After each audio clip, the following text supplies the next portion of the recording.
Okay, so ngayon mag-unbox tayo ng deck set ng Beyblade X BX20 Trend Dagger deck set. So, ang kasama niya itong Grand Dagger, Shark Edge, tsaka Night Shield.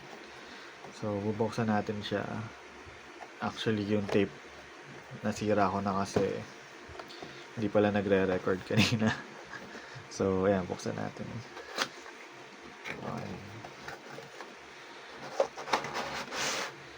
So, sa loob niya, dapat meron na itong nasa likod, which is itong tatlong Beyblade na Beyblade X.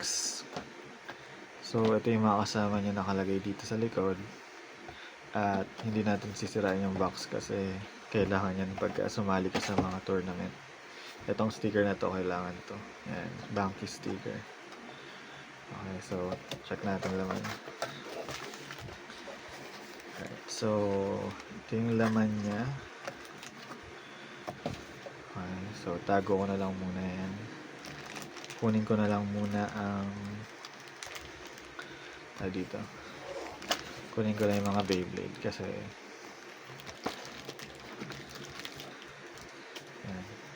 Okay, so umpisahan natin dito sa Night Shield. Tanggalin ko lang.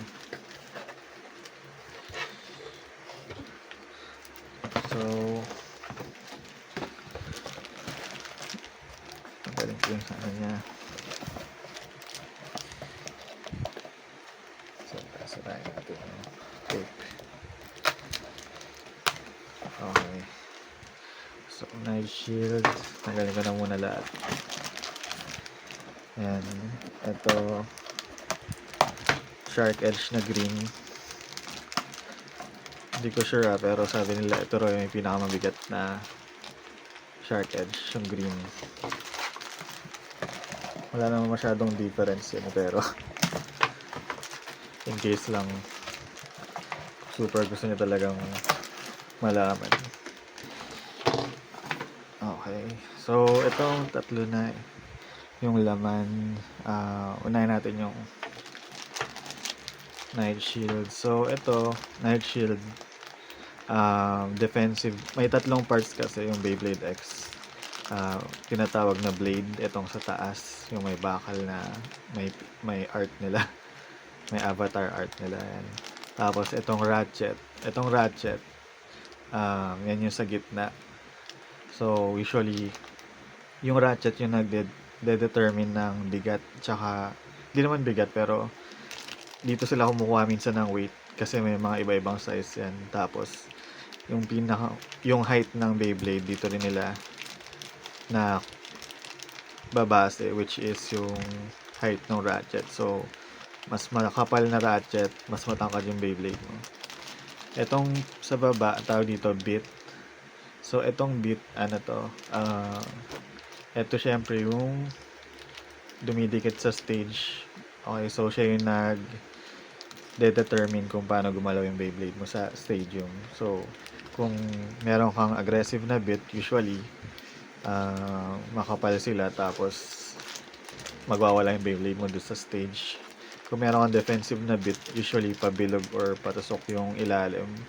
So, most of the time, nasa gitna ka lang ng stage or hindi ka masyadong malikot sa stage. Okay, so, buksan ko muna tong Night Shield para makita niyo yung itsura ng ano. Okay. So, ito yung Night Shield. Right, yan yung itsura niya. Pakita natin. Ayan. So, ito, usually, ginagamit nila to for defense. Pero, yung defense kasi ngayon sa Beyblade X, unlike sa luma daw, hindi kasi ako masyado nakalaro, or actually, hindi ako nakalaro ng luma. Unless nung unang-unang pa, yung unang-unang generation pa ng Beyblade, which is bata pa ako nun, so hindi ko naman alam ko anong ginagawa ko. So, ito, defensive blade to. Most of the time, ginagamit nila to for counter-attack. So, counter attack pag may aggressive Beyblade na sumugod sa'yo, magka-counter attack siya mag-isa. So, or ito yung mga blade na ginagamit para ma-resist mo yung sugod. Tapos, pag bumalik ka, may onting recoil para matulak mo sila palabas. Okay, so, yan ang Night Shield. Kung base sa blade lang, sa tingin ko nasa B tier lang siya, or yung alam mo yung sakto lang na lakas ng Beyblade. Okay, so ito, tingnan natin sa box kasi hindi ko ito kabisado. So, si Night Shield naka 580. So, yan, medyo makapal siya. Yan. Hindi ko maano. Yan, makapal siya. So, usually matangkad yung mga gantong 80 na size na ratchet.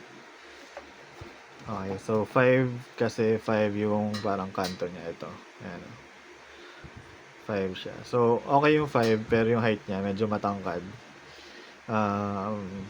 Usually sa competitive, pinipili nila yung mga 60 yung height kasi yun talaga yung mahirap ma-burst kung alam nyo kung ano yung burst. Pero, next time, explain na lang din natin yan.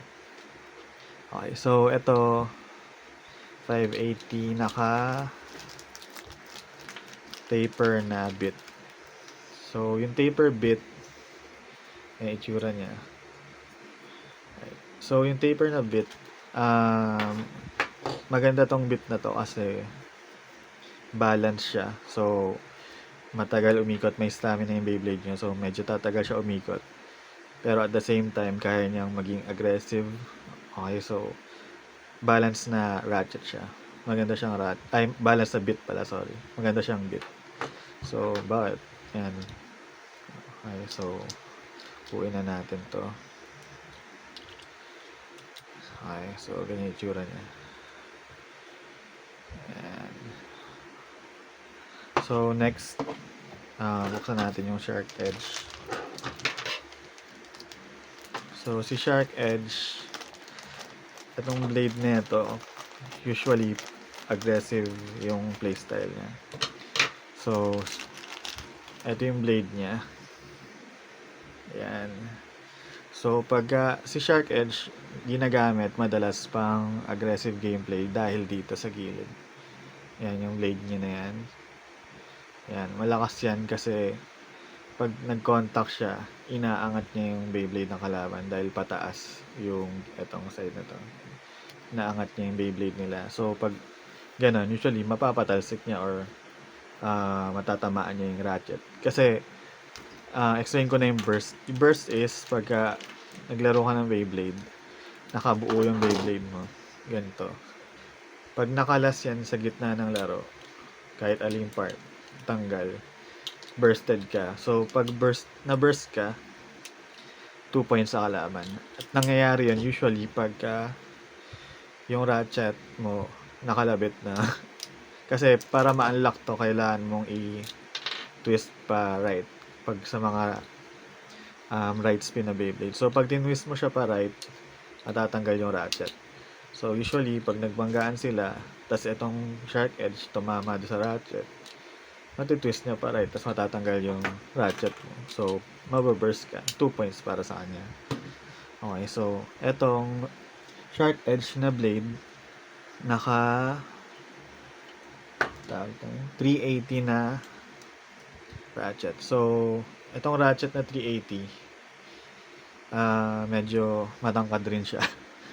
So, kung competitive ka, malamang papalitan mo rin to. Or unless mapagana mo siya. So, usually nalalaman yung ratchet. Mahirap kasi ipakita eh. Yan, may mga line dyan. Dyan yung madedetermine kung anong size nung ratchet nyo. So, halimbawa, meron kang 4 na line dito. Yan, yung 4 na line dyan, tapos 4 na line sa kabila, usually 80 yan. So, ang next part natin ay ang etong flat. So, yung flat, ganyan yung itsura niya. Okay.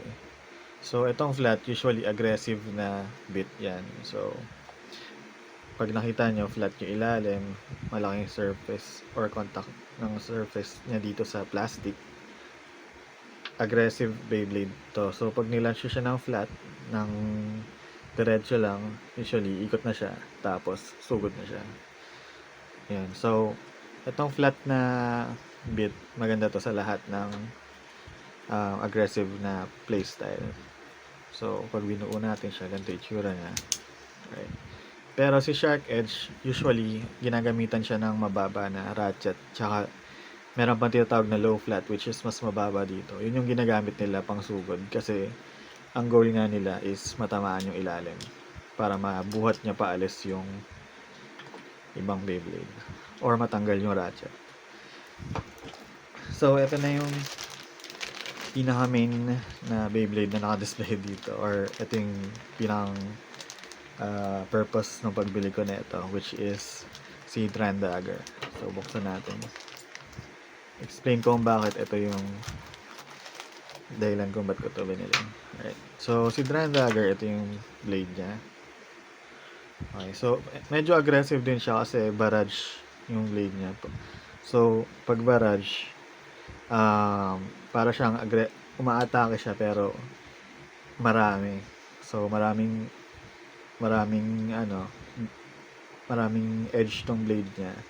Pag umiikot siya, maraming beses siyang may chance na mataas yung chance na mag-recoil. Kaso, hindi ganun kalakas yung impact kasi since yung design niya is parang maliliit lang yung unlike na itong sa Shark Edge, which is isang malaki. Pag tumama yan, high chance na tatalsikan kayo. Ito, maliliit lang. Maganda to para sa mga aggressive na Beyblade rin. So, bawa itong Shark Edge or Dran Buster, maganda yan. Pero pagka mga bilog, less likely or hindi gaanong ramdam yung recoil or talsikan nila. So, mahirapan ka lalo na sa Wizard Rod. Tapos, ang ratchet na kasama niya ay 460. Ayan, 460 na ratchet. So, itong 460, actually, maganda yung height niya, mababa. Kaso, madali raw ma-burst yung mga 4 edges. Sana 3 na lang. Pero kasi 3 na yung sa Dran Sword. So, kaya siguro ginawa nilang 4. So, compare natin dito sa 80 height. Alright. So, ayan o. Kita niyo yung difference. Sobrang layo nung height nila pag pinagtabi mo. Ayan. So, ito, matangkad, 80 mm yata. Ito, 60. Ayan. Pag binuo natin siya, mamaya, kunin mo natin yung bit pala. So, itong bit na gamit niya is rush bit. Okay, so ito yung dahilan kung bakit ko binili yung deck set na yan. Kasi itong rush bit, maganda to kasi aggressive bit rin to. Unlike sa flat, compare natin. Okay, so ito yung flat, ito yung rush bit. So pareha silang aggressive, pero unlike sa flat, mas onti yung gears niya. Ayan. Yung gears, itong parang mga ipin sa gilid. Mas onting ipin niya dyan. Ayan. So, may tinatawag kasi extreme line sa stage na pag dumikit tong gear, automatic kakapit siya doon. Tapos, iikot siya doon para sumugod. Ngayon, since ito, marami siyang ipin, ito, onti lang, mas mabilis maubos yung stamina mo dito kasi mabigat siya eh. Daming kumakapit eh. Ito, onti lang. So, less siguro yung aggressiveness, pero mas tumatagal to. Tsaka mas nakakaraming siya. Kung depende sa user. Pero, usually, itong rush beat is mas mataas yung stamina mo. Hindi ka basta-basta maubusan ng stamina kasi maganda nga yung gear niya. Tapos, parang flat rin siya. So, aggressive rin siya. So, yan. Ito yung dahilan kung ba't ko binili yung deck set. Yan. Kabit natin.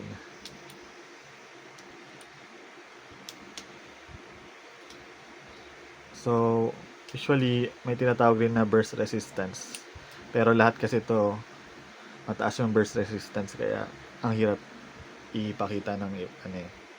Hindi ko dala yung, or wala dito kasi yung iba kong Beyblade. And itong makapal na to, usually manibes yan. Yun yung mga madaling ma-burst. So, check nyo na lang yun. Yan, so ito yung uh, tatlong Beyblade na laman niya.